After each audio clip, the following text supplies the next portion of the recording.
بسم الله الرحمن الرحیم. الحمد لله والصلاة والسلام على رسول الله و علی آله و صحبه و مواله. ما بعد، السلام علیکم و رحمت الله و برکاته. برادران و خواهران بزرگوار، امیدوارم که در هر گوشه از دنیا که هستید خوب و صحتمند و سالم و تندرست باشید.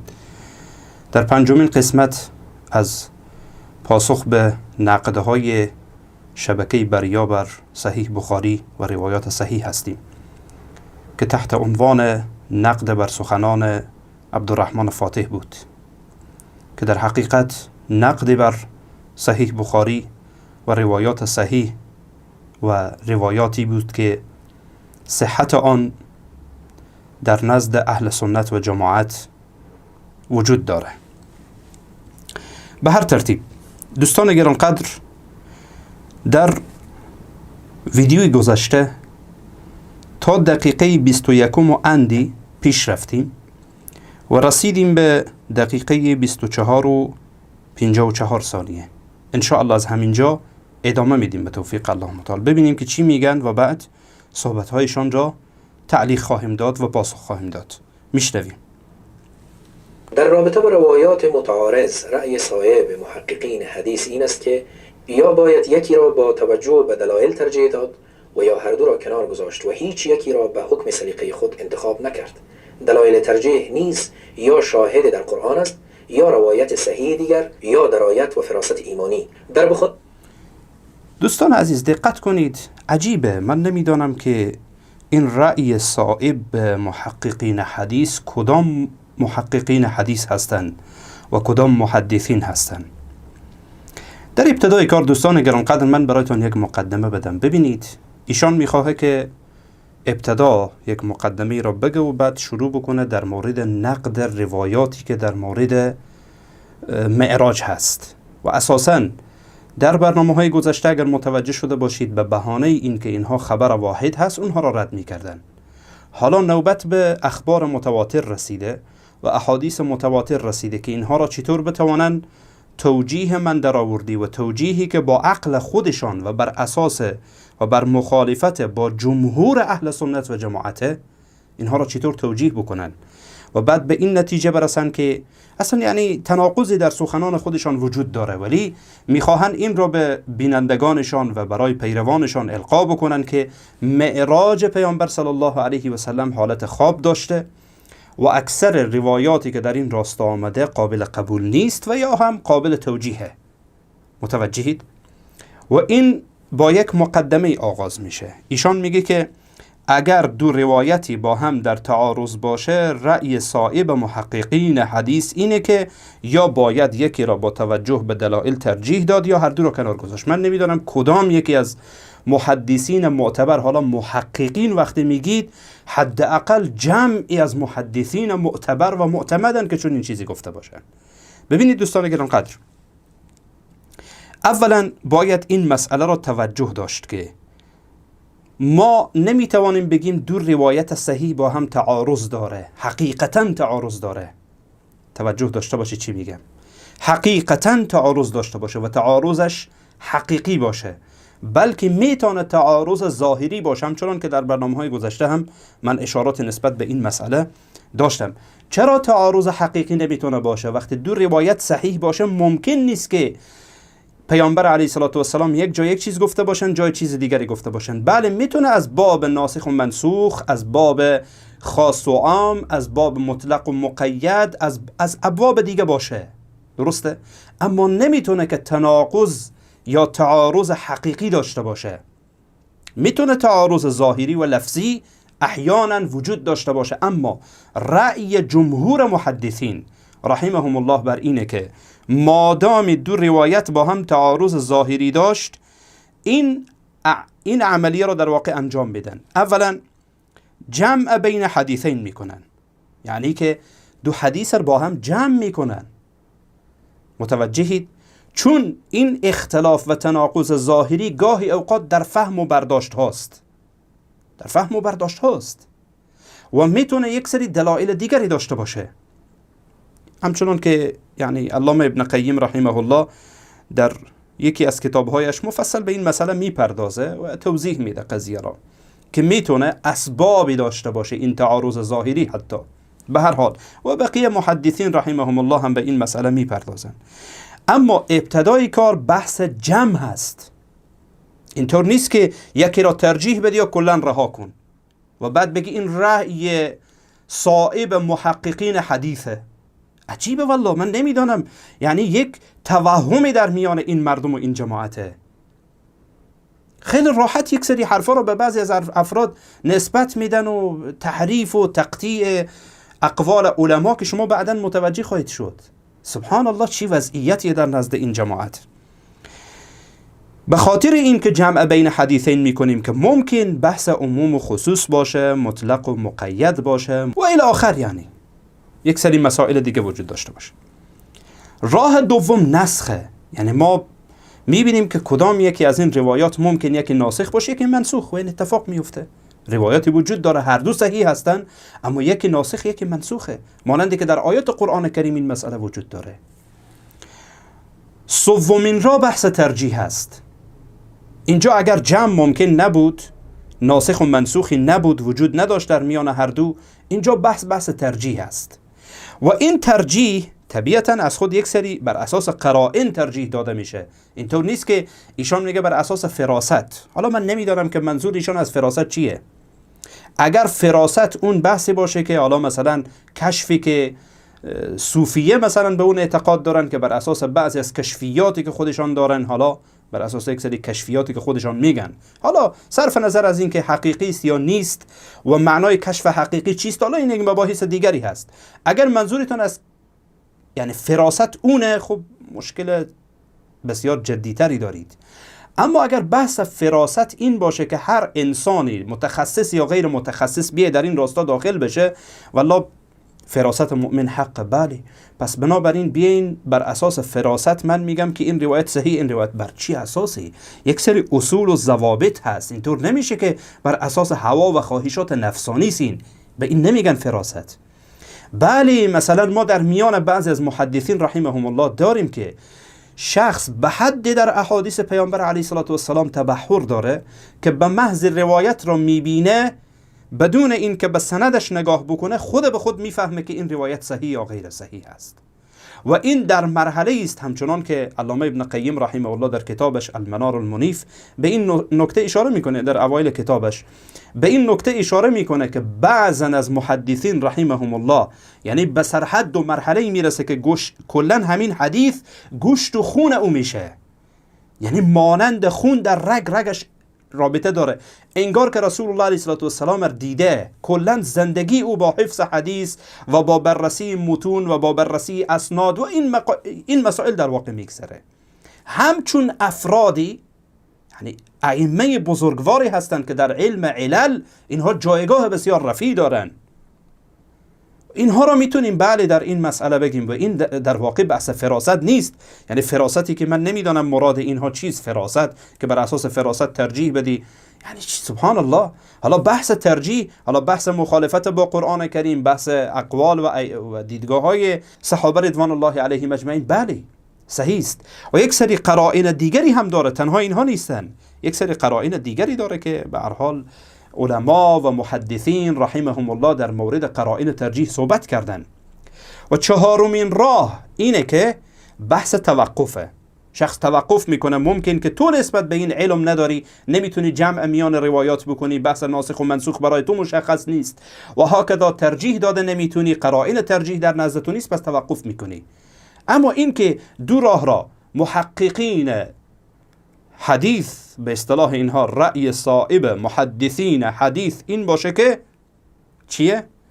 یا این که ترجیح بدی یا هر دو را رها بکن. یعنی چی؟ بله. و بعد از آن هم ایشان یک سری مسائل دیگه میگه که به هر حال من توضیح دادم. اجازه بدید که ادامه بدیم ببینیم که ایشان در بخاری میگه در بخاری در رابطه به معراج چی شده؟ به معراج این روایت را در ضمن روایات طولانی و مکرر دیگر میابیم. حدثنا اسماعیل قال حدثني أخي عن سليمان عن شريك بن عبد الله بن أبي نمر سمعت أنس بن مالك يحدثنا عن ليلة أسري بالنبي صلى الله عليه وسلم من مسجد الكعبة. جاءه 3 نفر قبل أن يوحى إليه وهو نائم في مسجد الحرام، فقال أولهم أيهم هو؟ فقال أوسطهم هو خيرهم، وقال آخرهم خذوا خيرهم، فكانت تلك، فلم يرهم حتى جاءوا ليلة أخرى فيما يرى قلبه، والنبي صلى الله عليه وسلم نائمة عيناه ولا ينام قلبه، وكذلك الأنبياء تنام أعينهم ولا تنام قلوبهم، فتولاه جبريل ثم عرج به إلى السماء. در این روایت که به معراج پیامبر علیه السلام پرداخته، این فقره را مشاهده میکنیم. قبل ان یوحى الیه، قبل از آغاز وحی به پیامبر علیه السلام. اما اجماع امت بر این است که آیات مربوط به اسراء پیامبر علیه السلام میان سالهای 11 و 12، یعنی آخر سال 11 و یا ابتدای سال 12 بعثت نازل گردیده، نه قبل از آغاز وحی. و در این نیز احد نمیتواند مخالفت کند که قبل از سوره اسراء در چندین سوره قرآن نماز، فرضیت آن، چگونگی آن، اوقات 5گانه آن، حرکات قیام، رکوع، سجده آن، تلاوت قرآن در آن، وضوء و تیمم و غسل آن، هدایات و راهنمودهای صریح و واضح در قرآن داریم. اما روایت بخاری هم از این بابت با قرآن نمی سازد که فرضیت نماز را مربوط به سفر معراج گرفته و هم از این ناحیه که سفر معراج را قبل از آغاز وحی و بعثت پیامبر علیه السلام خوانده. دوستان عزیز دقت کنید این نکاتی که ایشان اشاره میکنه. اولا روایت در صحیح بخاری هست، بله ایشان روایت خواند، و دقت کنید روی شریک ابن عبدالله ابن ابی نمر که من بعدا روی این خیلی حرف دارم که متاسفانه وقتی تخصص نباشه انسان رو به کجا میکشه و راه انسان رو به کجا میبره. اولا ایشان روی این بخش روایت یعنی گیر میده. من نکته به نکته انشاءالله پیش خواهم رفت صحبت هایشان رو. قبل ان یوحى الیه میگه که این قبل ان یوحى الیه یعنی این که اسراء و معراج پیامبر علیه السلام قبل از چی بوده؟ قبل از بعثت. میگه روایت بخاری اینطور میگه قبل ان یوحى الیه، قبل از این که به پیامبر علیه السلام وحی بشه. من این نکته رو برایتون دوستان گرانقدر بیان بکنم. اولا همین روایت یعنی در صحیح بخاری روایت 3570، در جای دیگه هم در صحیح بخاری حدیث 7517 آمده. در اونجا در لفظش اینطور آمده که ثم عرج بی الى السماء الدنيا فضرب بابا من ابوابها فناداه اهل السماء من هذا فقال جبريل قال ومن معك قال معي محمد قال وقد بعث قال نعم.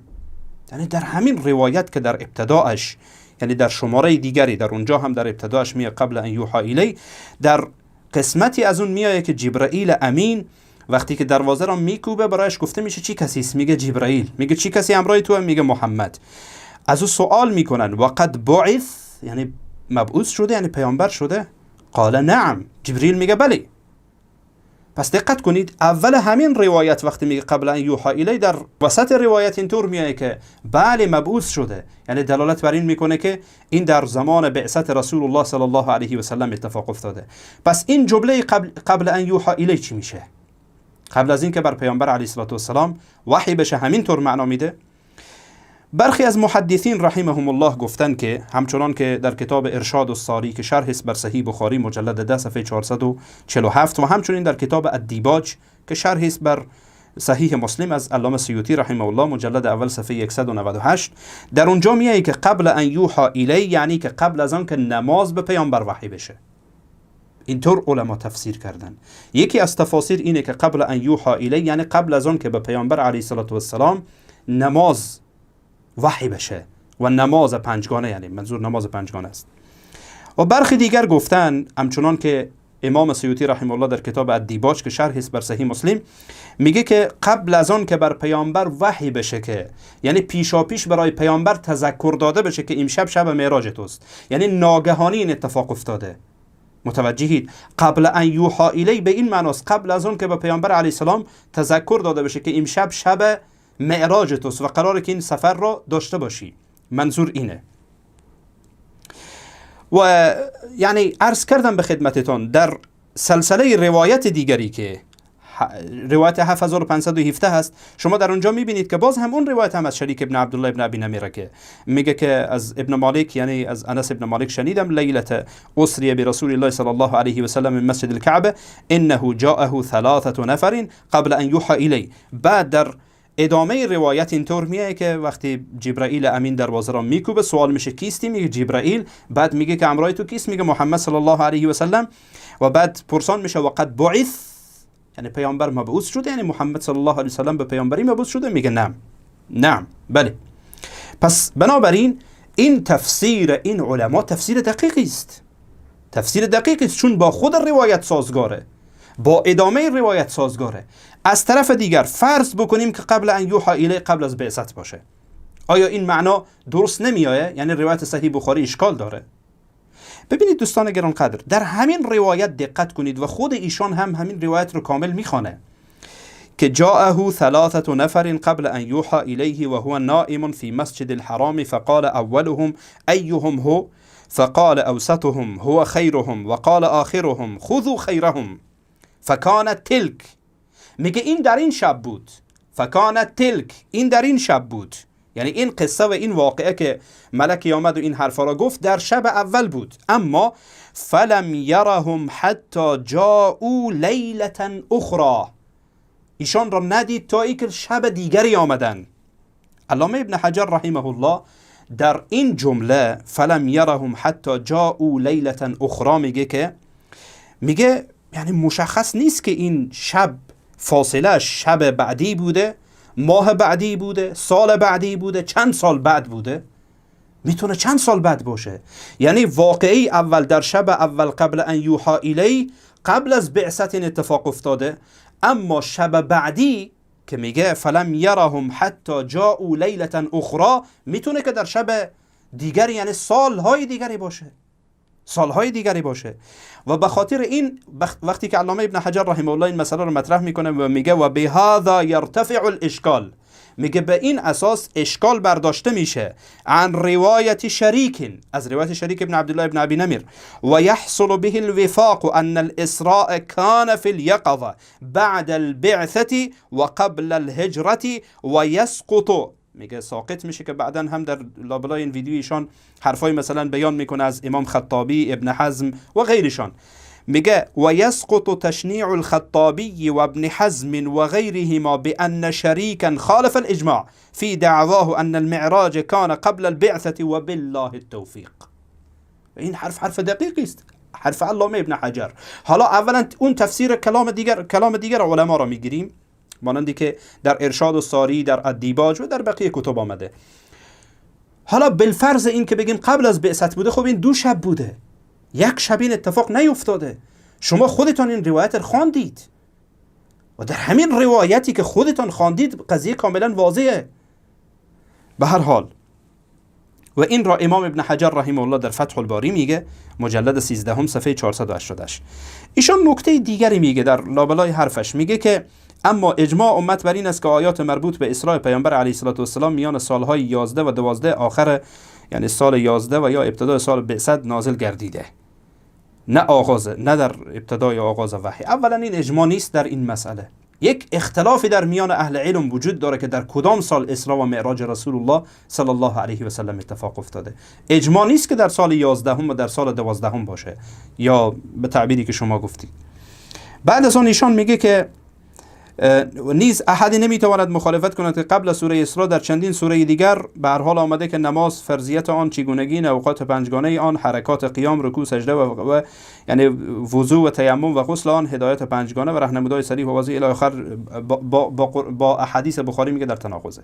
یعنی ایشان میخواد مخالفت اجماع بکنه در اینجا. جالبه شما در جای این ویدیو میبینید که اجماع امت، بعد میبینی خودش صراحتاً با اجماع امت مخالفت میکنه. اجماع امت بر اینه که نمازهای پنجگانه در شب معراج بر پیامبر علیه السلام فرض شده. درسته؟ سبحان الله، انسان تعجب میکنه. یعنی این متاسفانه عدم تمکن بر مسائل هست، با عرض تاسف، و نفهمیدن خیلی از مسائل هست. این وقت که شما میید اجماع میگید و شما متوجه خواهید شد که در بس موارد یعنی ادعای اجماع میکنه، باز در جای دیگه میبینید اجماع را نقض میکنه. تو موافقی یا مخالفی با اجماع؟ علامه ابن عبدالبر رحمه الله میگه اجماع علما بر اینه که نمازهای پنجگانه، دقت داشته باشید، نمازهای پنجگانه در شب اسراء نازل شده و فرض شده. در کتاب التمهید مجلد 8 صفحه 35. من به خاطری که کوتاه بشه دوستان کم کم یعنی برایتان تیز بعضی از متون را نمیخوانم. علامه ابن رجب رحمه الله میگه که اما نمازهای پنجگانه قبل از اسراء نازل نشده بوده، در این هیچ خلافی نیست. در کتاب فتح الباری میگه، یک فتح الباری از ابن رجب، یک فتح الباری از ابن حجر. این فتح الباری از ابن رجبه، کتاب خودش است، مجلد دوم صفحه 306. و اقوال دیگری از علما در این راستا وجود داره، بعضی اقوالی که خود ایشان بعدن یعنی در همین نویسنده خودش بعدن بیان میکنه که اجماع است در این مسئله، علما اجماع دارن، متوجهید. اما این که ایشان میگه، البته این نکته رو هم به خدمتتان عرض بکنم، بله دوستان عزیز، دلایل وجود داره که رسول الله علیه السلام و صحابه پیامبر مطلقاً یعنی قبل از فرضیت نمازهای پنجگانه نماز میخواندن. اینطور نبود که نماز نخوانند. توجه داشته باشید، نماز میخواندن. حتی بعضی از اهل علم دیدگاهشان بر اینه که دو نماز بر پیامبر علیه السلام و صحابه فرض بوده. بعضی میگن اساساً فرض نبوده ولی نماز میخواندن. نماز وجود داشته. و به خاطر همینه که در بعضی از آیاتی که قبل از سوره مبارکه اسراء بوده شما میبینید که آثار نماز وجود داره یا مسائل در نماز از نماز ذکر میشه و بیان میشه و گفته میشه. درسته؟ و نکته دیگری که دوستان عزیز من میخوام در اینجا به خدمتتان اشاره بکنم، ایشان میگه که بعضی از یعنی مسائل را اشاره میکنه که اینها در سوره هایی که قبل از سوره اسراء هست مسائل از نماز و وضوء و تیمم و امثالش وجود داره. درسته؟ من اجازه بدید کلامشان را بیشتر نشر بکنم، بعد از آن شما متوجه میشید. کوثر، مدثر، مزمل، هود، طه، عنکبوت، انعام، حجر، حج و روم که همه اینها سالها قبل از سوره اسراء نازل شده‌اند، راهنمودهای صریح را در مورد نماز می‌یابیم. با توجه به تمامی این مطالب با اطمینان کامل میتوان گفت که این روایت هم با قرآن مغایرت دارد، هم با روایات صحیح و هم با حقایق تاریخی. سبحان الله، دقت کنید، نتیجه گیری را ببینید. ماشاءالله هنوز اثبات نکرده، نتیجه گیریش را ببینید.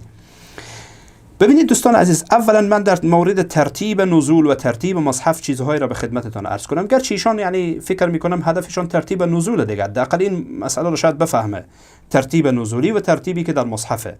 یک ترتیب نزولی است که این غیر از اون ترتیبی که فعلا شما در مصاحف میبینید. متوجه هستید؟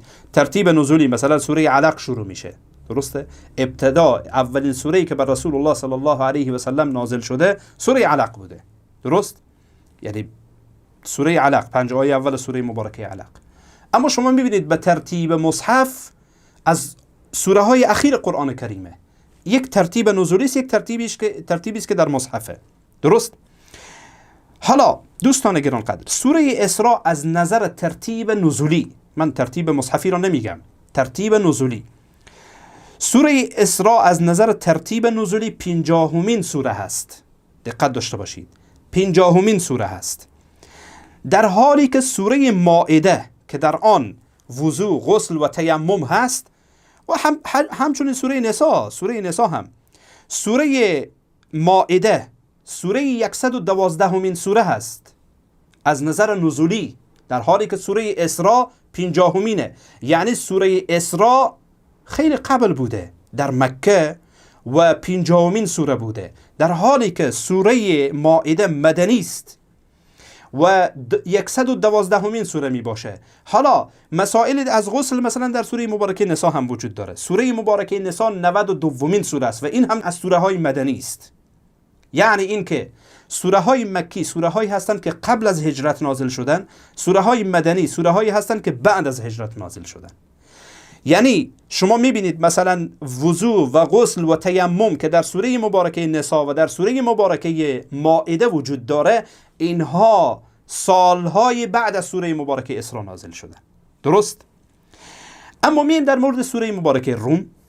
در سوره مبارکه روم یعنی آیاتی وجود داره که نمازهای پنجگانه از اونها استنباط میشه، حداقل 4 وقت از آنها استنباط میشه، یا مسائل در مورد نماز صحبت میکنه، همچنان که ایشان هم نام میگیره.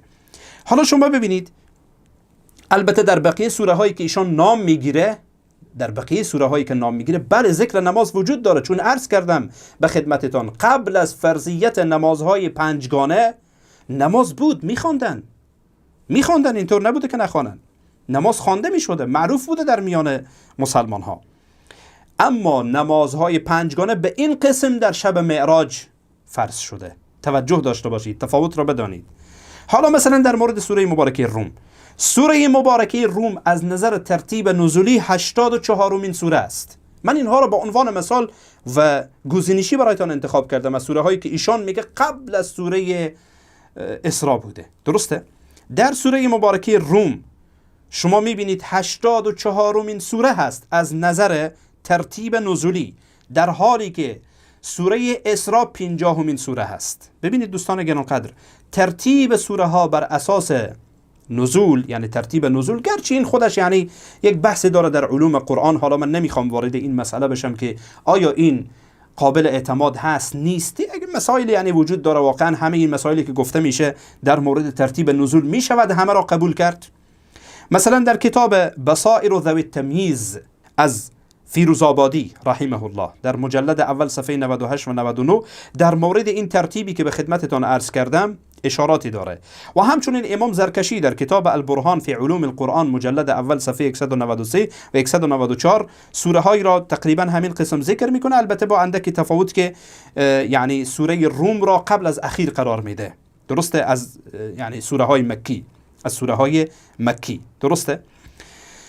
و بعدن ایشان یعنی یک سری مسائل دیگر را میگه که من به خدمتتان عرض کردم. اما عموما علامه ابن حجر رحمه الله میگه که کلام علامه ابن حجر را برایتان نقل میکنم. ایشان میگه در کتاب فتح الباری مجلد اول صفحه 554 میگه ذهب جماعة الى انه لم يكن قبل الاسراء صلاة مفروضة الى ما كان وقع الامر به من صلاة الليل من غیر تحدید و الى آخر اقوال دیگر رو ذکر میکنه. میگه و ذهب الحربی إلى أن الصلاة كانت مفروضة ركعتين بالغداة وركعتين بالعشي. وذكر الشافعي عن بعض أهل العلم أن صلاة الليل كانت مفروضة ثم نسخت بقوله تعالى فاقرأوا ما تيسر منه إلى آخر، يعني مسائل دیگری رایشان بیان میکنه.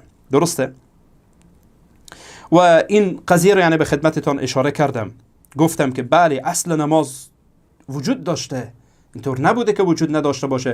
چیزی که مسلمانان یا اهل سنت به اون اجماع دارن و ایشان اجماع را نقض میکنه، بعد حرف از اجماع میزنه، اینه که اهل سنت و جماعت به این اتفاق دارن که نمازهای پنجگانه در شب معراج فرض شده و این را بعضی از اقوال اهل علم را به خدمتتان نقل کردم و بعضی از اقوال را خودشان زحمت کشیدن در ویدیو نقل میکنن که انشاءالله بعداً شما متوجه خواهید شد. حالا ببینید دوستان عزیز، ایشان یک سری موارد دیگری را میخواهم مطرح بکنه که تا ثابت بسازه به تعبیر خود که معراج رسول الله صلی الله علیه و سلم جسمانی نبوده بلکه حالت خواب داشته.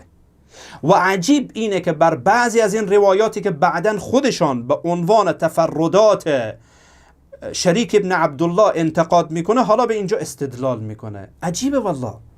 مانندی که در ویدیوی گذشته به خدمتتان اشاره کردم دوستان گرانقدر، بی‌منهجی است متاسفانه، یا بگیم خیانت علمی است. من نمیدونم والله کدام نامش رو چی بگذاریم، بی‌منهجی و جهل بگذاریم یا خیانت علمی بگذاریم.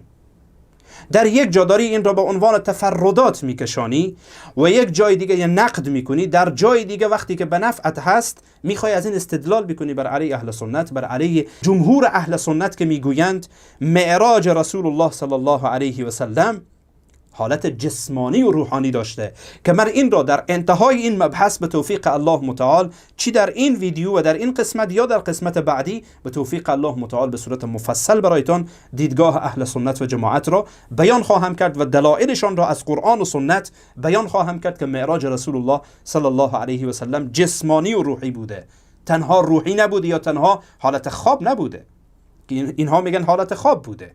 درسته؟ ما میگیم جسم و روح پیامبر علیه الصلاه و السلام در شب معراج بوده. حالا ایشان یک سری شبهات رو مطرح میکنه، من در ابتدا این شبهات رو جواب میدم، ویدیو ایشان رو پیش میرم، بعد از آن دیدگاه اهل سنت، جمهور اهل سنت و جماعت رو به خدمتتان بیان خواهم کرد ان شاء الله. میشنویم که ببینین ایشان چی استدلالاتی داره. در اخیر سال 11 بعثت یا ابتدای سال 12 اتفاق افتاده و اما روایت بخاری میگوید سفر معراج قبل از نزول وحی و بعثت پیامبر علیه السلام بود. نه نمیگه دیگه، توضیح دادم، این حرف رو توضیح دادم، شما برداشت غلط میکنید. یا ای که بعضی دیگه آمدن برداشت های این چنینی کردن ولی علمای بعدی آمدن بر اونها انتقاد کردن. این برداشتتون درست نیست. در این رابطه تمامی امت اجماع نموده نخستین وحی بر پیامبر علیه السلام شامل 5 آیه نخستین سوره علق بود که در آیات 9 و 10 همین سوره در رابطه به نماز این را میابیم: ارایت الذی ینهی عبدا اذا صلى، آیا آن را دیده ای که باز می‌دارد بنده ای را در حالی که نماز می‌گذارد؟ و در سوره کوثر که از جمله نخستین سوره های نازل شده قرآن است، دستور صریح قرآن را در رابطه به ادای نماز چنین می‌خوانیم: ان اعطیناک الکوثر فصل لربک وانحر ان شانئک هو الابتر. ما به تو خیلی زیاد داده ایم، پس برای پروردگارت نماز بخوان و قربانی کن. دشمنی کینه‌توزت بدون شک خود ابتر و منزوی است. دوستان عزیز دقت کنید، عرض کردم به خدمتتان اینها مطلق نماز رو داره صحبت میکنه، نه نمازهای پنجگانه را. و عرض کردم به خدمتتان که قبل از فرضیت نمازهای پنجگانه نماز وجود داشته، رسول الله و صحابه نماز میخواندن. آیات با صراحت تمام نشان می‌دهد که نماز در زمره نخستین فرایض و مأموریت‌های پیامبر علیه السلام بوده است. این رأی و روایت قطعاً اعتبار ندارد و با قرآن شدیداً متصادم است که گویا نماز در سال 12 بعثت و طی رؤیای معراج فرض شده است. و این خلاف اجماع مسلمان ها و خلاف اجماع اهل سنت و جماعته. و عرض کردم به خدمتتان دقت داشته باشید، این منهج باطل این مردم را بفهمید، خلاف اجماع اهل سنت و جماعته. و عرض کردم که این نمازها تصادمی، این روایت تصادمی با آیاتی که قبل از اسراء و معراج بوده نداره، چون اونجا مطلق نماز را داره صحبت میکنه، نه این که نمازهای پنجگانه را صحبت کنه. فرق را بفهمید، تفاوت را بفهمید.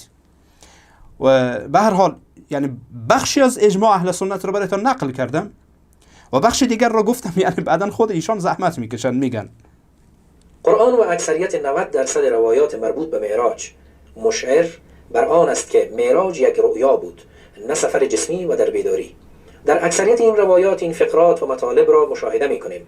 سبحان الله، دقت داشته باشید دوستان عزیز، 90% روایات مربوط به معراج. سبحان الله، انسان تعجب میکنه. یعنی این از کسی برمیآید که هیچ نفهمه اصلا روایات را. و من بعدا ان شاء الله برایتان توجه خواهم داد و این مسئله را اثبات خواهم کرد که اکثر روایات یا همه روایات دلالت بر این داره که این سفر جسمی بوده یا حالت خواب داشته. دقت داشته باشید دوستان عزیز. بین انا نائم فی الحطیم، در حالی که من در حطیم خواب بودم، و هو نائم فی المسجد الحرام، در حالی که وی صلی الله علیه و سلم در مسجد الحرام خوابیده بود. بین انا عند البیت بین النائم والیقظان، در حالی که من نزد بیت الله میان حالت خوابیده و بیدار بودم. دقت داشته باشید دوستان عزیز، قبل از اینکه به فقره دو برای ایشان، در لفظ صحیح بخاری اینطور آمده که بینما انا فی الحطیم، درسته؟ اما در لفظ دیگری، حالا همچنان که علامه ابن حجر رحمه الله میگه که در لفظی که در نزد امام احمد وجود داره، بینا انا نائم فی الحطیم، همین لفظی که ایشان نقل میکنه، درسته؟ حالا دوستان عزیز ببینید، بینا انا نائم فی الحطیم، در حالی که من خواب بودم در حطیم، درسته؟ ببینید دوستان گرانقدر، این در وهله اول است، لحظه رسیدن ملک. اینطور نیست که این یعنی پیامبر علیه السلام در طول سفر معراج خواب بوده باشه، نه، لحظه اول رسیدن ملکه. و شما این رو در روایت بعدی ان شاء الله متوجه خواهید شد. اما این که میگه و هو نائم فی المسجد الحرام، این در صحیح بخاریه، روایت 7517. همین روایت دوستان عزیز ادامه همان روایتی است که قبلا دربارش حرف زدیم و گفتیم، یعنی که در شب اول، در واقع یعنی در شب اول این اتفاق افتاده که پیامبر علیه السلام در شب اول خواب هستن و بعد نفری میایه، اما بعدن گفته میشه که در شب بعدی باز چی میشه که اون را برایتان توضیح دادم. اینطور میایه روایت و هو نائم فی المسجد الحرام فقال اولهم ایهم هو فقال اوسطهم هو خیرهم فقال آخرهم خذوا خیرهم فكانت تلك الليله فلم يرهم حتى اتوه لیله اخرى. این در روایت صحیح بخاری هست، حدیث 7517. و علامه ابن حجر رحمه الله میگه که این که یعنی در میان دو نفر خواب بوده، پیامبر علیه السلام ممکن حمزه ابن عبدالمطلب و جعفر ابن ابی طالب پسرکاکای پیامبر علیه السلام بوده. به هر حال، حالا استدلال سومی که ایشان میکنه، بین انا عند البیت بین النائم والیقظان، درسته؟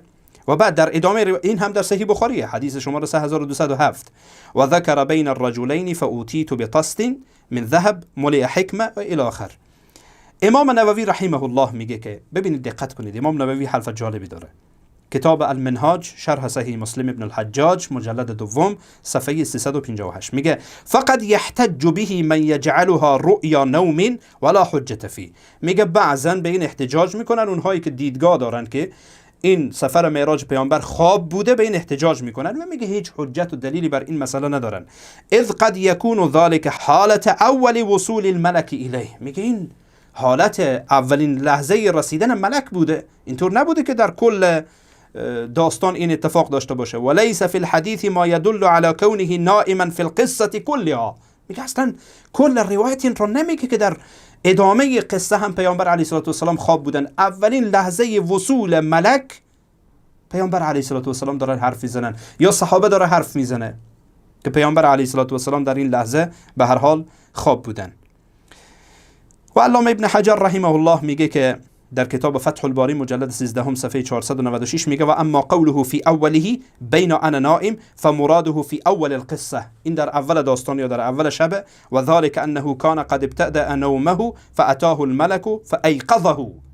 میگه در ابتدا وقتی پیامبر علیه السلام در ابتدای خواب بودن، یعنی هنوز میان خواب و بیداری بودن، که میگه ناگاه ملکی آمد فایقظه، پیامبر علیه السلام را بیدار کرد. و فی قوله فی الروايه الاخرى بین انا بین النائم والیقظان الی آخر. پس میگه این یعنی اینطور نیست که چون این برداشت میشه.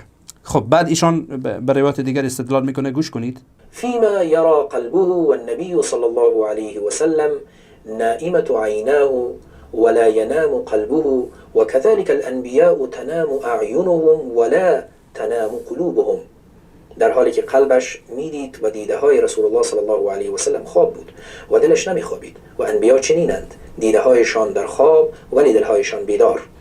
خب دوستان عزیز دقت کنید اینجا، ببینید علامه بدرالدین عینی رحمه الله در کتاب عمدة القاری مجلد 16 صفحه 116 و 117 میگه که ای بین النائم والیقظان، یعنی این معنایی که فیما یرا قلبه و تنام عینه، میگه در واقع همون معنایی است که بین النائم والیقظان، که قبلا همون را تفصیل دادیم و گفتیم که این حالت اول بود، یعنی لحظه وصول ملک بود. اینطور نیست که این ادامه داشته باشه و به هر حال در انتها تا به انتها همین قضیه بوده باشه. همچنان که روایت ابوذر رضی الله عنه دلالت بر این میکنه که در قسمتی از اون روایت که در صحیح بخاری است، حدیث 1636، اینطور میگه که فرج سقفی و انا بمکه، یا در بخشی از اون میگه که ثم اخذ بیدی فعرج الى السماء الدنیا. همه اینها حالت بیداری را نشان میده.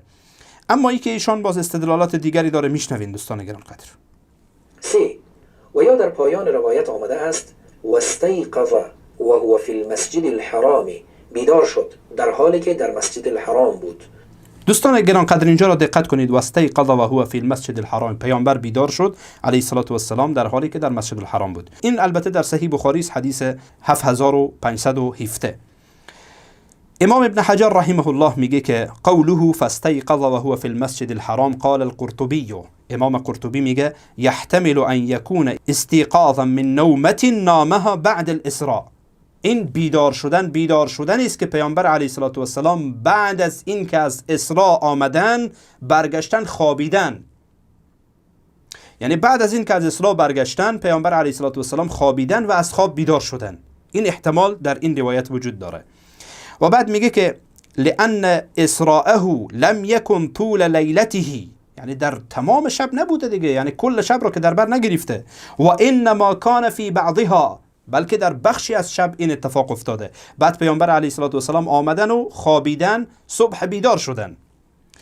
و یحتمل، و احتمال داره، ان یکون المعنى افقته، یعنی که آمده که واستيقظ و هو نائم، یعنی پیامبر علیه السلام میگن یعنی من به هوش آمدم، مما كنت فیه، از آن چی که در آن بودم، مما خامر باطنه من مشاهدة الملأ الاعلی از اینکه پیامبر علیه السلام یعنی به اصطلاح بگیم مدهوش بودن بر آنچه که از ملای اعلی دیده بودن. وقتی پیامبر علیه السلام به هوش آمدن متوجه شدن که در مسجد الحرام هستند. بعد میگه که لقوله تعالی لقد رأى من آیات ربه الكبرى فلم يرجع الى حال بشریته صلی الله علیه و سلم الا وهو بالمسجد الحرام. یعنی وقتی پیامبر علیه السلام متوجه شدن به هوش آمدن متوجه هستن که در مسجد الحرام هستن. یعنی از بس که قضایا، از بس که دیدنی هایی که پیامبر علیه السلام در ملای اعلی دیدن و در آسمان ها دیدن، پیامبر علیه السلام کلا شگفت زده بودن. یک بار به خود آمدن که در مسجد الحرام هستن. این حالت نیست که حالت خواب بوده باشه. متوجه هستید؟ و به هر حال این کلام وجیهی هست. کلام کلامی که علامه ابن حجر رحمه الله از امام قرطبی رحمه الله نقل میکنه در کتاب فتح الباری مجلد 13 صفحه 495 و 496. درسته؟ بعد ایشان حرفای دیگری داره، بشنوید. 90% روایات مربوط به معراج این فقره ها را در خود دارند و اگر روایات را نیز بر آن بیفزاییم که تعبیر دیگری جز حالت رؤیا را نمیتوان بر آن یافت، در آن صورت تعداد این روایات بیش از 90% است. چنانچه در برخی میخوانیم فرج. قبل از اینکه یعنی شما بخوانید اجازه بدید دوستان گرانقدر ببینید، متاسفانه با عرض تاسف این ادعاها کلا پوچه، ادعاهای بسیار گزافه. 90% چنین است تو اگر اونهای هم که نیست این چنین معنا میده و فلان، همه اینها باور کنید گزافه گویی است دوستان گرانقدر. سبحان الله، انسان تعجب میکنه. یعنی خب ببینین که ایشان چی میگه. بعد میگه بعضی از روایاتی وجود داره که حالا این روایات رو ایشان میخواد بخونه، گوش کنید. این روایات بیش از 90% است. چنانچه در برخی میخوانیم فرج سقف بیتی و انا مکه فنزل جبریل ففرج صدری ثم غسله بماء زمزم ثم جاء بطست من ذهب ممتلئ حكمة وإيمانا فأفرغها في صدري ثم أطبقه. سقف خانه‌ام شکافته شد در حالی که در مکه بودم. جبریل از آن پایین آمد و سینه‌ام را شکافت. بعد آن را با آب زمزم شست. سپس ظرف از طلا پر از حکمت و ایمان را آورد و در سینه‌ام خالی کرد. سپس سینه‌ام را بست. هر انسان آگاه از ادب زبان می‌داند که زبان بیداری انسان کلام است و زبان رؤیای او رموز. در رؤیا مطالب در قالب رموز نمایان می‌شوند و در بیداری به گونه کلام و دارای صوت و صدا. در بیداری میگوید به فلان حکمت و ایمان داده شد، اما در رؤیا می‌بیند که حکمت و ایمان در ظرف گرانبهای طلایی آورده می‌شود و در سینه‌اش تخلیه می‌گردد. در بیداری به او گفته می‌شود حق و حق پرستان با توست، اما در رؤیا کسی به نام عبدالحق امرای و در کنار اوست. در بیداری به او میگویند تو در حفظ و پناه خدا هستی، اما در رؤیا میبیند که محافظ در کنار او ایستاده است و از وی محافظت میکند. و یا کسی به نام حفیظ و عبدالحفیظ او را همراهی میکند. ملک مصر در رؤیاش 7 سال حاصلخیز را چون 7 گاو فربه و 7 سال قحطی را چون 7 گاو لاغر دید. زبان رؤیا چنین است. نه حکمت جسم است و نه ایمان که در ظرف آورده شود و در سینه کسی پس از جراحی و عملیات تخلیه گردد. و رسول الله صلی الله علیه و سلم و تمامی پیامبران خدا حکمت و ایمان داده شده، اما نه به گونه مجسم بلکه از طریق وحی و کتب الهی. در رؤیای پیامبر علیه السلام اعطای حکمت و ایمان به وی به زبان رؤیا و به گونه رموز مجسم و نمایانده شده. خلاص میخواد اثبات بکنه که همه اینها رؤیا بوده و بعد یک سری سفسطه‌گویی ها و یک سری حرفهای بی ربط و تا اینکه ذهنیت بیننده را و ذهنیت خصوصا اونهایی که فریفته نفر هستن کلا دیگه یعنی درگیر بشه که بعدی ببینید چقدر دلایل قوی و محکم. سبحان الله، انسان تعجب میکنه. دوستان گرانقدریشان میخواه بگه که این حکمت در واقع مگر جسم بوده که در قلب کسی نهاده باشه و فلان بشه ایمان و حکمت و از این مسائل. اولا دوستان عزیز ببینید این مطلب در اکثر روایاتی که ایشان به آن استدلال میکنه، یعنی جناب عالی به آن استدلال کرده که قبلا تا اثبات بکنه که این خواب بوده، در همون روایات این الفاظ وجود داره. یعنی این روایتی رو که ایشان میاره روایت ابوذر، تنها در روایت ابوذر نیست این مسئله، در روایات دیگر هم وجود داره، همون روایتی که شما آوردی قبلا و گفتی که اینها حالت خواب را اثبات میکنه. حالا بگو این روایت را قبول داری یا نداری، که یعنی درست منهجت مشخص باشه. در همون روایات هم این مسئله آمده. این مسئله آمده، درسته؟ حالا اینکه برداشت غلط میکنی که این نه، این ایمان و حکمت زبان رؤیاست. متوجهید؟ زبان رؤیاست. بسیار خوب. حالا دوستان گرانقدر ببینید، من به خدمت شما بزرگواران این مسئله را عرض بکنم. بعد از این همه حرفایی که ایشان زد، میخواه گفتم عرض کردم به خدمتتون، اثبات بکنه که بله همه اینها زبان رؤیاست و اینها حالت خواب داشته، این حالت بیداری نداشته که رسول الله علیه السلام در بیداری این اتفاق برایشان اتفاق افتاده باشه. اولا اتفاق شق و صدر معروف است، 3 بار اتفاق افتاده برای رسول الله صلی الله علیه و سلم. حداقل 2 بار را اکثر علمان را اثبات میکنن. یکی در طفولیت پیامبر علیه السلام، یکی در وقت معراج پیامبر علیه السلام و بعضا هم قبل از بعثت را هم اثبات میکنن که من روایاتی را در این راستا به خدمتتان اشاره خواهم کرد. اولا حدیث انس ابن مالک رضی الله عنه است که در دوران طفولیت پیامبر علیه السلام این اتفاق میفته و در صحیح مسلم روایت شماره 162 اینطور میایه که پیامبر علیه السلام همراه بچه ها، همراه اطفال بازی میکنن و شخصی میایه و پیامبر علیه السلام را میخوابانه و بعد سینه پیامبر علیه السلام را میشکافه و بعد از آن قلب پیامبر را بیرون میکنه و یک خون بسته را از قلب پیامبر علیه السلام بیرون میکنه، میگه هذا حظ شیطان منک. بعد از آن را میشوره و بعد با آب زمزم بعد از آن را دوباره در جایش برمیگردانه. حالا در ادامه روایت میایه که و جاء الغلمان یسعون الی امه، اطفال میترسن، وحشت برمیدارن، به سوی شیرده پیامبر علیه السلام میان و بعد میگن ان محمدا قد قتل، پیامبر یا محمد صلی الله علیه و سلم کشته شده. بعد از آن چی میشه؟ فاستقبلوه و هو منتقع اللون، یعنی رنگ پیامبر علیه السلام هم پریده. انس رضی الله عنه میگه وقد كنت ارى اثر ذلك المخيط في صدره، میگه من آثار این دوختگی را در سینه پیامبر علیه السلام میدیدم و دیدم.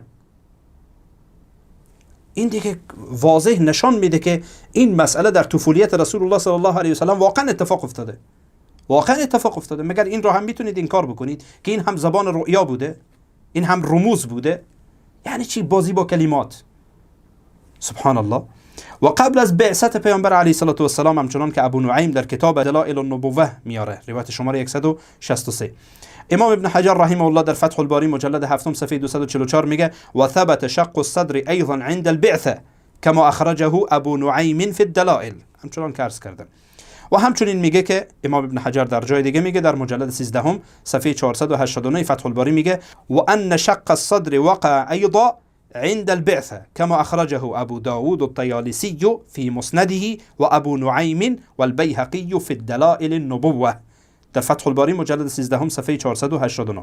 و در شب معراج روایت دیگری هم آمده، یعنی روایتی که در صحیح بخاری هست، روایت شماره 7517 و در کتب دیگر حدیث هم یعنی وجود داره که اینطور آمده فشق جبریل ما بین نحره الى لبته حتى فرغ من صدره و جوفه فغسله من ماء زمزم بيده حتى انقى جوفه ثم أتي بطست من ذهب فيه تور من ذهب محشوا إيمانا وحكمة فحشى به صدره ولغدائده يعني عروق حلقه الى آخر روایت که یعنی مشخصه معنایش خیلی واضح و آشکار نسبت به این مسئله.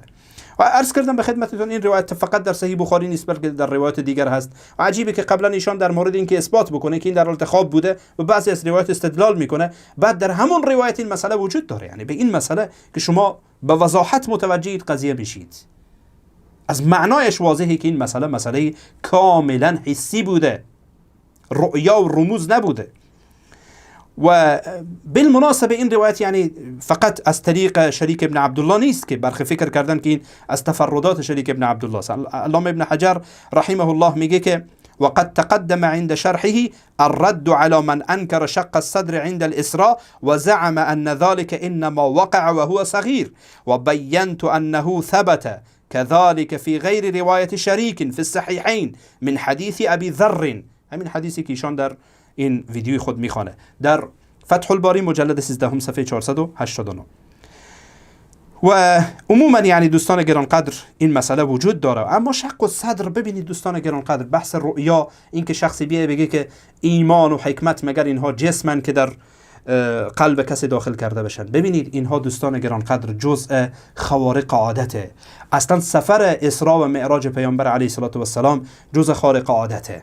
تا کسی بیه گیر بده نسبت به این مسئله که مگر این یعنی جسم است و فلان است و از این حرفها.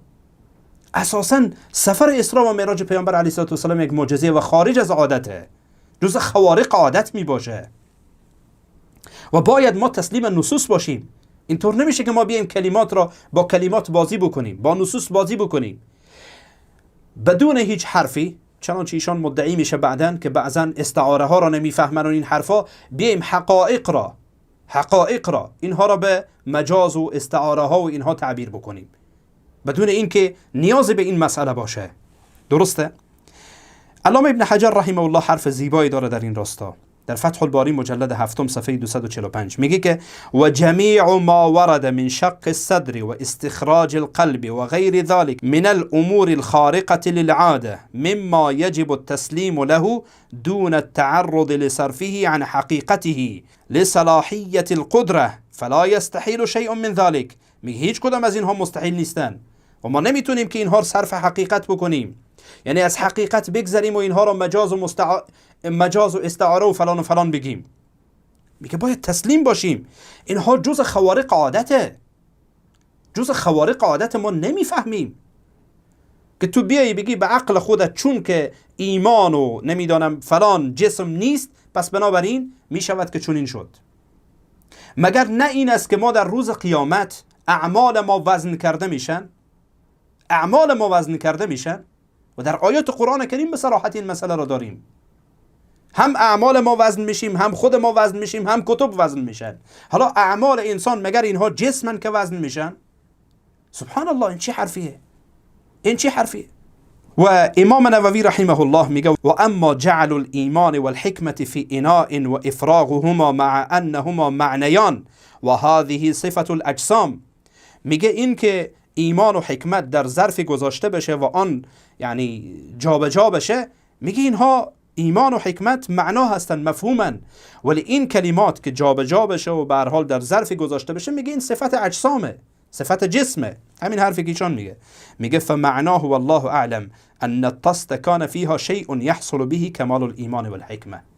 میگه میتونه این مراد باشه که در این تشت شیئی وجود داشته که این شیء ایمان و حکمت را حاصل میکرده و زیادتهما و آن را زیاد میکرده. فسمی ایمان و حکمه لکونه سببا لهما. برای این شیء ایمان و حکمت گفته شده چرا که اینها سببی برای اون هستن. درسته؟ و هذا من احسن المجاز والله اعلم. درسته؟ المنهاج شرح صحیح مسلم ابن الحجاج مجلد دوم صفحه 364. اما میریم دوستان عزیز ادامه حرفایشون رو بشنویم. در روایت این فقره جلب توجه می کند. فیما یرا قلبه، در حالی که قلبش میدید. باید متوجه باشیم که انسان در بیداری با چشمش میبیند، اما در خواب هیچ چیزی را با چشمانش نمیبیند. هر دو بسته و خوابیدن. با دیده دل میبیند و دیدن با دیده دل یعنی رؤیا. دوستان عزیز دقت کنید قبل از اینکه متاسفانه بریم. ببینید دوستان عزیز، این مسئله رو من برایتون توضیح دادم که فیما یرا قلبه یعنی بین النائم و الیقظان، این معنا رو میده و این در ابتدای امر بوده و این رو توضیح دادیم قبلا. درسته؟ اما ببینیم ایشان حرفای دیگری داره، جالبه، گوش کنید.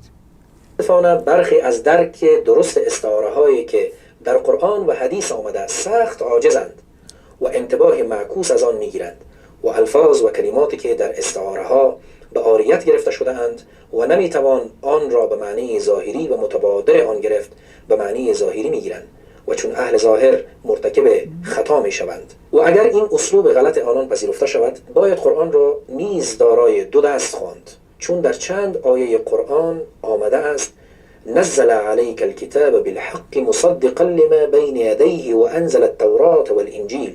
آل عمران آیه 3.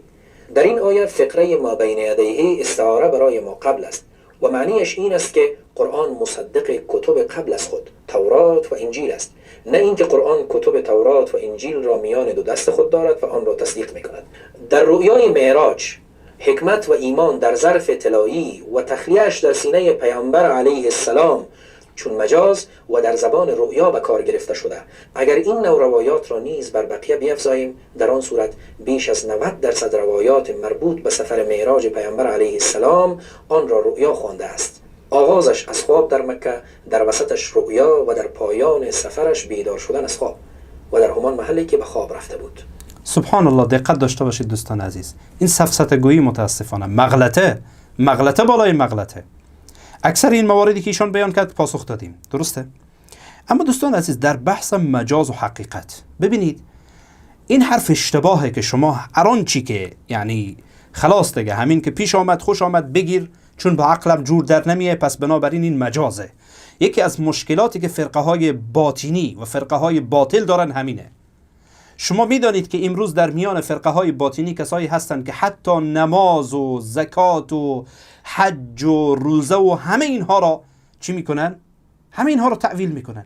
میگه اینها معنای مجازی داره، معنای حقیقی را شما نمیفهمید. معنای حقیقیش چیز دیگره. حج یعنی چی؟ میگه حج این نیست که مسلمان ها میرن اینجا خانه خدا میچرخند، این درست نیست که. پس چیه حج منظور؟ میگه حج اینه که تو خانه رهبر و خانه امام و خانه اون امام همون فرقه را، امام اون فرقه را تو بیایی حج بکنی یا زیارت بکنی، همین حجه. روزه چیست؟ روزه میگه اینه که روزه به معنای یعنی صوم به معنای امساک. خب امساک یعنی چی؟ خب امساک خب مشخصه مسلمان ها روزه میگیرن. نه، میگه این مسلمان ها اشتباه میکنن، معنای حقیقی رو نمیگیرن. میگه معنای مجازی رو نمیگیرن. خب معنای مجازیش چیه؟ معنای مجازی اینه که تو اسرار این فرقه را افشا نکنی. و هکذا نماز و بقیه امور را همین طور تعویلات غلط، مجاز. اونها هم همین استدلال دارن. میگه اینها سطحی نگرن، نمیفهمن، حقایق شریعت را گرفتن. ما باطن شریعت رو میگیریم. باطن شریعت چیه؟ همینه که تفسیر میکنن. برید شما فرقه های باطنی را بخونید، در موردشان مطالعه کنید، به وضاحت این مسئله را میبینید. امروز فرقه های کلامی که به شدت به گمراهی رفتن با همین بهانه مجاز رفتن، هر چیزی را کشیدن، از دایره حقیقت کشیدن بیرون. حتی گاهی اوقات از دایره حقیقت لغوی و حقیقت عرفی آن را کشیدن، حقیقت شرعی که به جای خود باشه، کلا کشیدن همه چیز را. میگه این مجازه، استعاره است. انواع مجاز را برایتان به تعبیر به اصطلاح خود میکشه این طرف و آن طرف. سبحان الله، عجایبه والله. در حالی که دوستان عزیز همین مجاز از خود یک سری شروط داره. اولا اساسا یعنی روی این مسئله در میان اهل اصول اختلافه که آیا مجازی در قرآن هست یا نیست. یک یعنی اختلاف بسیار بسیار شدیدیه. مثلا دوستان گرانقدر کتاب مذکری که در اصول فقه هست، البته به زبان عربی است، از علامه شنقیطی رحمه الله، این را مطالعه کنید. در این راسته ایشان بحث طولانی داره. اساسا روی این مسئله اختلافه که آیا مجاز در قرآن وجود داره. حتی اختلاف در اینه که آیا مجاز در زبان عربی هست یا نیست. متوجهید؟ حالا فرض را بری بگیریم هست، یعنی درست، صحیح است. آیا به این معناست که چون در این آیه مبارکه، حالا ایشان استدلال میکنه که باید قرآن دو دست داشته باشه. سبحان الله، یعنی استدلالات بسیار عجیبیه. والله همین مجاز را بگذارید اون طرف، از ظاهر همین آیه معلومه، کاملا مشخصه. بین یدی یعنی چی؟ بین یدی یعنی چی؟ حتی ما در زبان فارسی داریم. اصلا همین مجاز را بگذارید اون طرف، در هر زبانی داریم این را. شما از فحوای کلام میفهمید، از طریق کلام میفهمید که این یعنی بین یدی یعنی چی. یعنی اصلا این مجاز رو گفتم بگذارید اون طرف، از فحوای کلام فهمیده میشه، قضیه کاملا آشکاره. حالا مثلا کلمه بین یدی یا کلمه بین الید مثلا در قرآن کریم تقریبا 40 جا استفاده شده، درسته؟ در 39 سوره مبارکه قرآن کریم استفاده شده با الفاظ مختلفی. ولی شما از مجموع اینها ببینید، از فحوای کلام فهمیده میشه در زبان، یعنی در نزد یک عرب ببرید بدون اینکه مجاز و حقیقت و اینها را هیچ نفهمه، برایش بگید برایتان میگه بابا جان این مستعمله، این مسئله را بفهمید. و سبحان الله این که میگه یعنی برخی از درک استعاره عاجزن، خب به اکثر مسلمین یعنی داره توهین میکنه که اکثر مسلمین و جمهور مسلمین و جمهور اهل سنت و جماعت وقتی که میگن معراج رسول الله صلی الله علیه و سلم با جسم بوده، با جسم و روح بوده، شما میگی خوابه و بعد به جمهور مسلمان ها هم توهین میکنی. عجیبه والله. خب به هر حال اجازه بدید دوستان گرانقدر ادامه بدیم این مسئله. در حالی که یعنی معراج رسول الله صلی الله علیه و سلم 26 تن از صحابه پیامبر فقط آن را نقل کردند. بعد در طبقات بعدی از صحابه پیامبر تعداد کثیری آن را روایت کردند. ادامه بدین دوستان از ببینید ایشان چی میگه. و این هم نظر عده‌ای از محققین درباره این روایت و راوی آن شریک ابن عبدالله ابن ابی نمر که در شرح عمدة القاری آمده. وقال النووي جاء في رواية شريك أوهام أنكرها العلماء من جملتها أنه قال ذلك قبل أن يوحى إليه وهو غلط لم يوافق عليه. وأيضا العلماء أجمعوا على أن فرض الصلاة كان ليلة الإسراء، فكيف يكون قبل الوحي؟ قوله قبل أن يوحى إليه أنكرها الخطابي وابن حزم وعبد الحق والقاضي عياض والنووي، وقد صرح هؤلاء المذكورون بأن شريكا تفرد بذلك. دوستان عزیز اینجا دقت کنید، خیلی نکته جالبی هست دوستان گرانقدر. اولا ایشان میگه که این هم نظر عده‌ای از محققین درباره این روایت و راوی آن یعنی شریک ابن عبدالله ابن ابی نمر. دقت کنید ایشان در ابتدا میگه شریک ابن عبدالله ابن ابی نمر. این را حفظ داشته باشید، دقت داشته باشید. خیلی حرف دارم بعدا نسبت به این مسئله.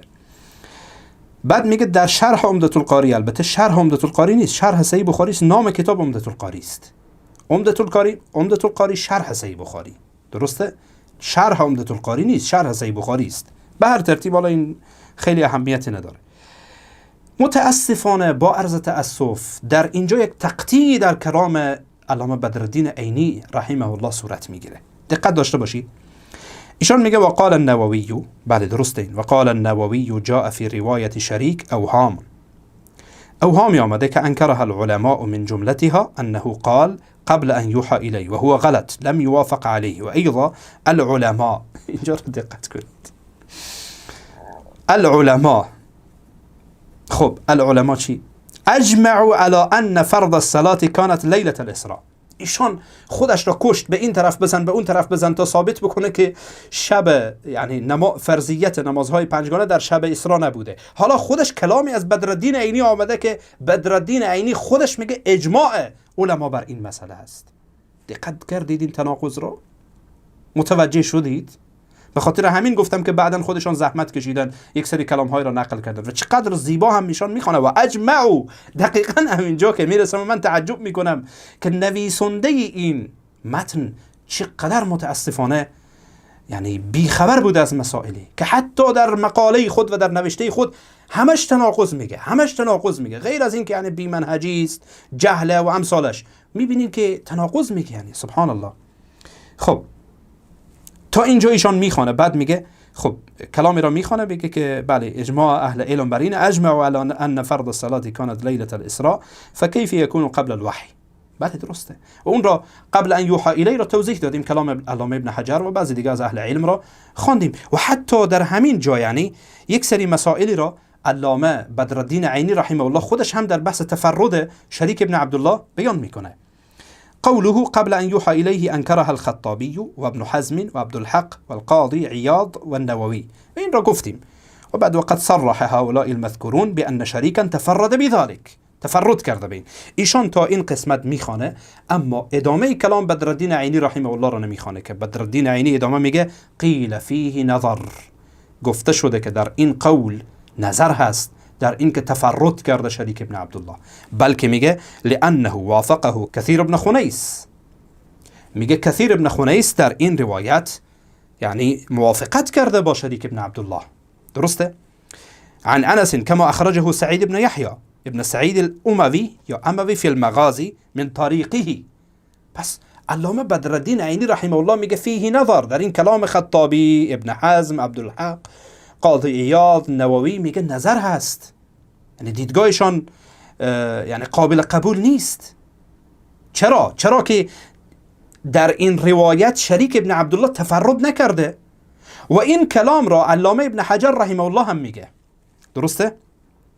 علامه ابن حجر رحمه الله میگه، البته یعنی این نکته رو به خدمتتون عرض کنم که بله این منتقدین هستن بر شریک ابن عبدالله، میگن تفرد کرده بر این قول قبل ان یوحى الی، در حالی که قبل ان یوحى الی اگر بر جایش گذاشته بشه معنایش صحیح است. درسته؟ چنانچه قبلا توضیح دادم.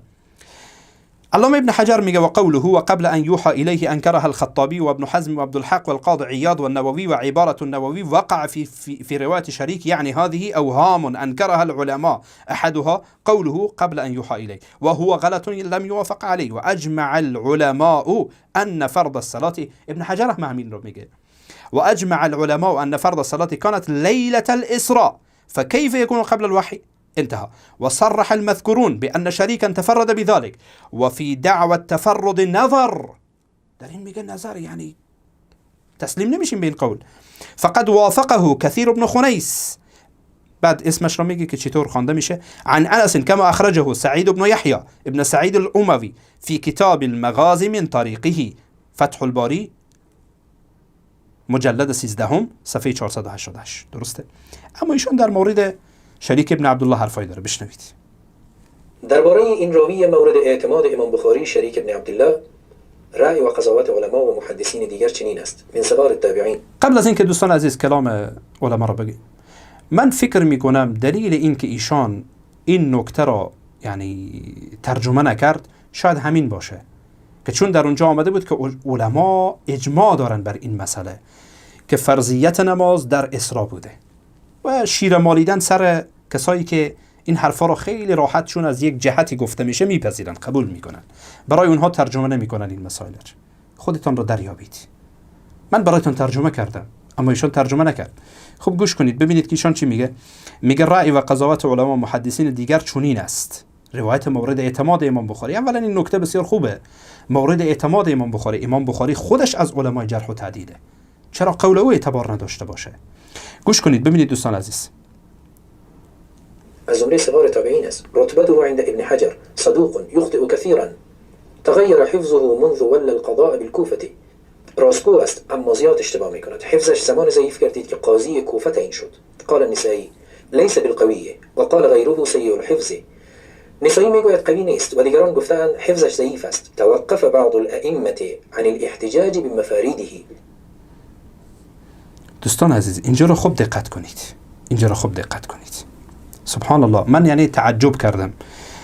ایشان قبلا نام شریک ابن عبدالله ابن ابی نمر را گرفت، حالا کلامش و سخنش بسا این مواردی که اقوال علما را نقل میکنه در مورد فرد دیگری است. نمیدانم نام این را جهل بگذارم یا خیانت علمی، والله نمیدانم. خودتان قضاوت کنید و بعد این مسئله را یعنی به من اطلاع بدید که نام این را چی بگذاریم؟ جهل بگذاریم که اینها بعد میان در مورد صحیح بخاری زبان درازی میکنن، یا این که خیانت علمی مانند که شما در بسا موارد در این ویدیو متوجه شدید و مشاهده کردید. ببینید دوستان عزیز، این شریک ابن عبدالله ابن ابی نمر راوی است در صحیح بخاری، درسته؟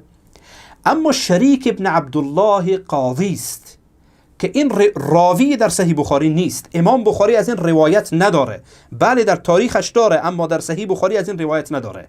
احیانا در معلقات از اون نقل کرده اما در یعنی در طول سند، حالا این کسی که شریک ابن عبدالله هست، شریک ابن عبدالله ابن ابی نمر، این غیر از اون شریک ابن عبدالله قاضی است. ایشان شریک ابن عبدالله قاضی را با شریک ابن عبدالله ابن ابی نمر اشتباه گرفته. متوجهید؟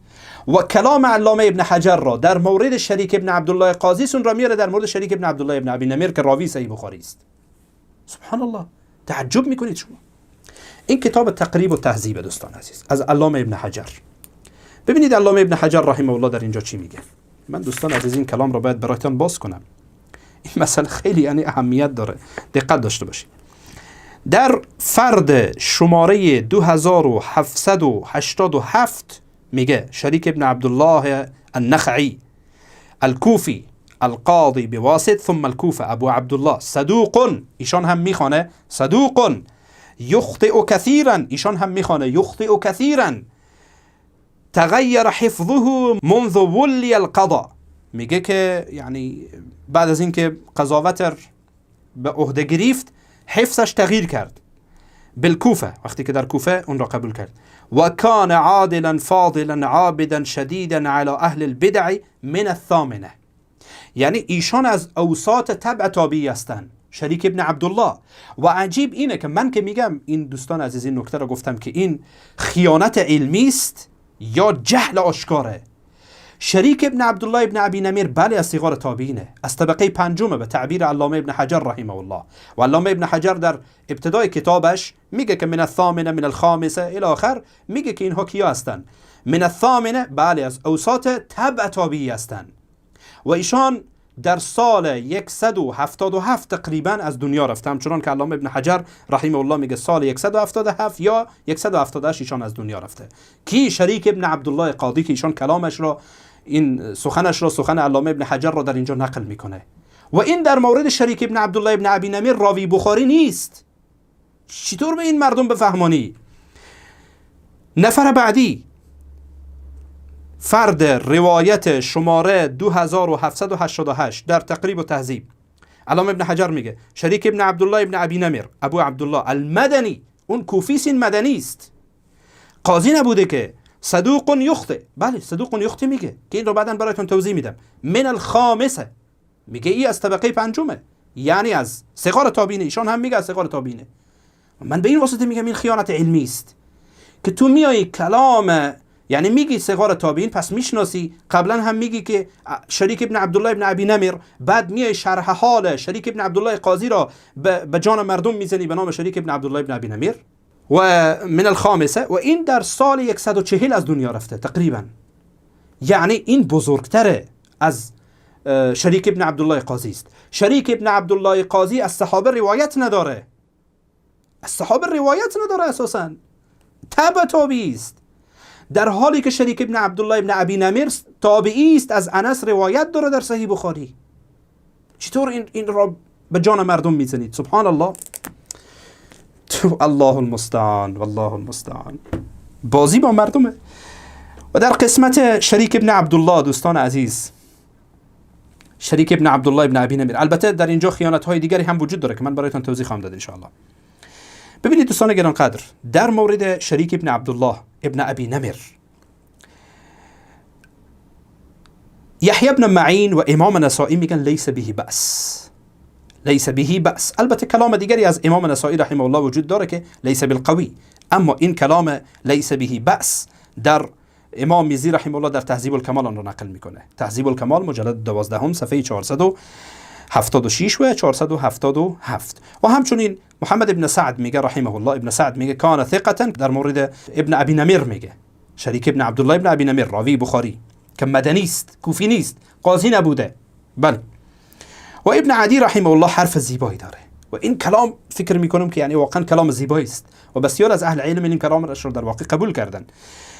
و شما دقت کنید دوستان عزیز، ابن عدی رحمه الله در کتاب الکامل فی ضعفاء الرجال مجلد 5 صفحه 9 کتاب خودش هست، میگه که شریک ابن عبدالله رجل مشهور من اهل المدینه حدث عنه مالک و غیر مالک من الثقات و حدیثه اذا روى عنه ثقه فانه لا بأس بروايته. میگه اگر ثقات از اون روایت کنن روایتش مشکل نداره، اما اگر روایت کسی از اون روایت کرد غیر ثقه روایتش ضعیفه. و امام بخاری رحمه الله از فقهش و دقتش هست که روایاتی را که از شریک ابن عبدالله ابن ابی نمیر روایت میکنه از ثقات هستن، یعنی ثقات از او روایت کردن. مثلا در همین روایتی که در مورد اسراء و معراج شما میبینید که سلیمان ابن بلال از او روایت میکنه، سلیمان ابن بلال، و ایشان ثقه هستن اماما. سلیمان ابن بلال از کی روایت میکنه؟ از شریک ابن عبدالله. و امام ابن عدی میگه اگر ثقات از او روایت کردن، یعنی به این توثیق نسبی میگن، یا به این تضعیف نسبی میگن، تضعیف مطلق نیست. این مسئله را بفهمید، امیدوارم بفهمید که فرق تضعیف نسبی در رجال و تضعیف مطلق چیه. فرق داره اینها با هم دیگر متفاوت، یا تضعیف مقید، فرق اینها را بفهمید. الله المستعان. و امام بخاری و مسلم خودشان از جمله ائمه جرح و تعدیلن، چرا کلام خودشان معتبر نباشه در این راستا؟ و غالبا حق به طرف خودشانه. حالا مثلا در مورد شریک ابن عبدالله ابن ابی نمیر رحمه الله، درسته؟ ایشان میگه که دقت کنید دوستان عزیز، در کلامش میگه صدوق یخطئ کثیرا. البته گفتیم این در مورد شریک ابن عبدالله قاضی است، نه شریک ابن عبدالله ابن ابی نمیر. علامه ابن حجر این را در شرح حال در شرح حال شریک ابن عبدالله قاضی میگه، نه در شرح حال شریک ابن عبدالله ابن ابی نمیر رحمه الله. ایشان میگه صدوق راستگوست، در حالی که صدوق به معنای بسیار راستگو معنا میده، نه راستگو. صدوق بر وزن فعوله، فعول از صیغه های مبالغه است و این معنای لفظی است یعنی، اما چیزی که در نزد محدثین و معنای اصطلاحی است چیز دیگری است. یعنی معنای اصطلاحی یعنی پایینتر از درجه ثقاته. وقتی میگه صدوق یخطئ یعنی خطاهایی داره. و کلام ابن عدی را به خدمتتون عرض کردم که اگر ثقات از او روایت بکنن روایتش صحیح است، و اینجا سلیمان ابن بلال از او روایت کرده و ثقه است.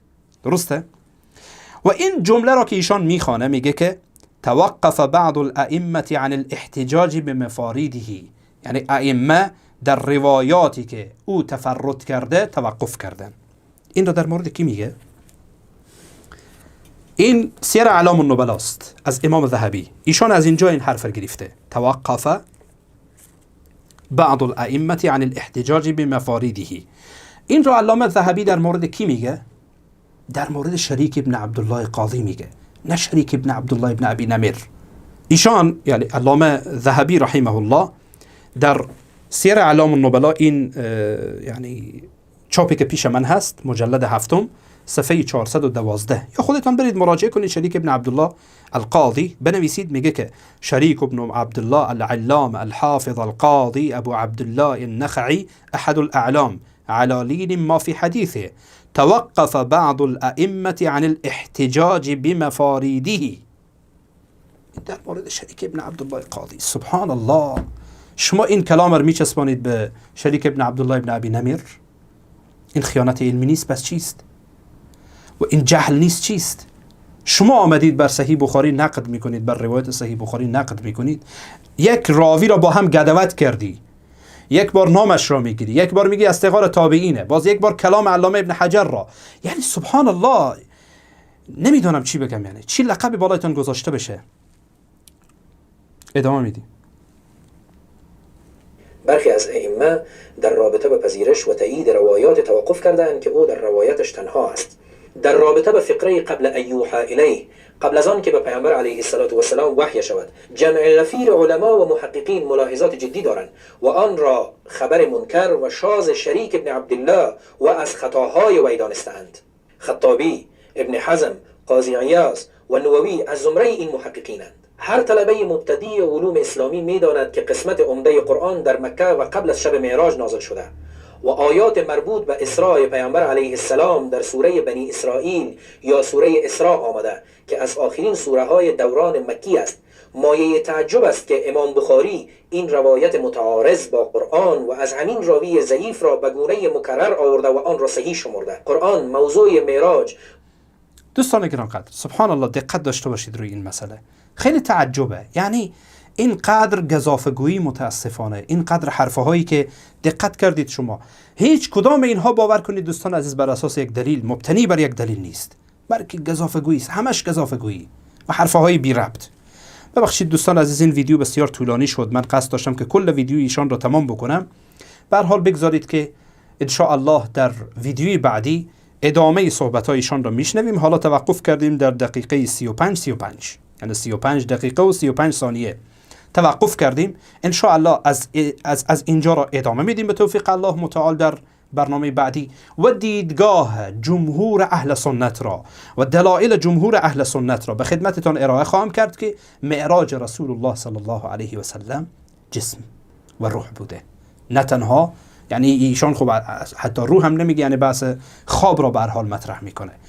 و جزاکم الله خیرا و بارک الله فیکم.